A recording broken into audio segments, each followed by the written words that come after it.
तालिबान के foreign minister को India आते ही देवबंद विजिट करने की क्या नीड थी? ये एक टैक्टिकल मूव है, थियोलॉजिकल नहीं।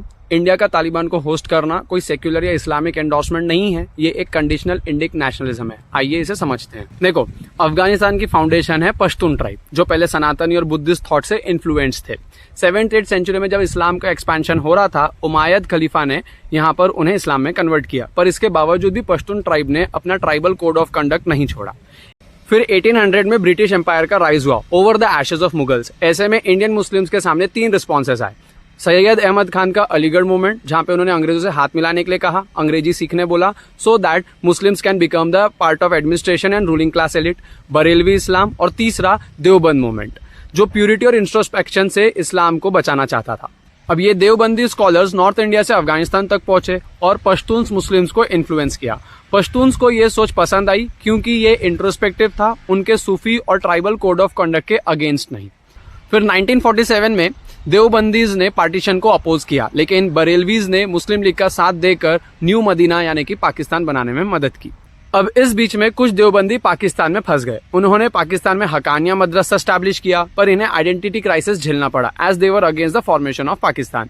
और अफगानिस्तान के पश्तून देवबंदी अपना लिंक अभी भी ओरिजिनल देवबंद से बनाए रखे हुए थे। देवबंद से तालीम लेने वाले को तालिब कहते थे और उनके ग्रुप को तालिबान।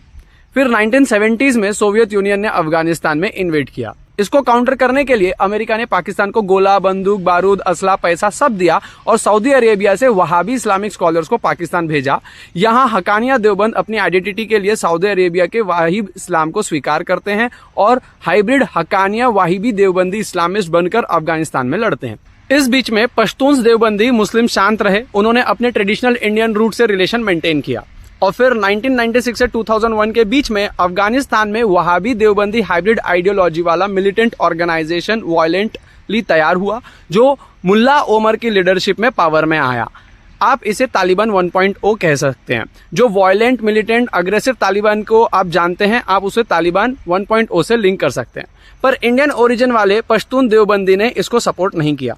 2001 में जब यूएस तालिबान रिजाइम गिरा तो इंडिया ने साइलेंटली वहां डेवलपमेंट किए और अफगानिस्तान स्टूडेंट्स को इंडियन देवबंद में स्कॉलरशिप दी। पर्पस टैक्टिकल था, इंडियन देवबंदी को रिवाइव करना। इंडिया ने अफगानिस्तान में अपना सपोर्ट कंटिन्यू रखा, टन्स ऑफ वीट्स मेडिसिन भेजे गए और उसका नतीजा हमको 2021 में तालिबान 2.0 के पावर में आते ही देखने मिला।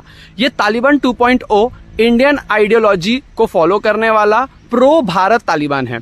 ये Pakistan Haqqania Wahhabi hybrid Taliban नहीं है। तो अगर तालिबान 2.0 के फॉरेन मिनिस्टर देवबंद मदरसा विजिट करते हैं तो it is a very powerful message for Pakistan कि तालिबान की जो फ्यूचर आइडेंटिटी होगी वो ट्रेडिशनल ओरिजिनल पश्तूनी इंडियन देवबंद वाली इंट्रोस्पेक्शन वाली होगी। Confused hybrid Haqqania Wahhabi violent militant Deoband वाली आइडेंटिटी नहीं होगी। ये इंडिया के लिए एक स्ट्रैटेजिक विक्ट्री है और पाकिस्तान के लिए एक बहुत बड़ा geopolitical setback. So this visit is tactical, not theological. It is not secular or Islamic endorsement. It is conditional Indic nationalism.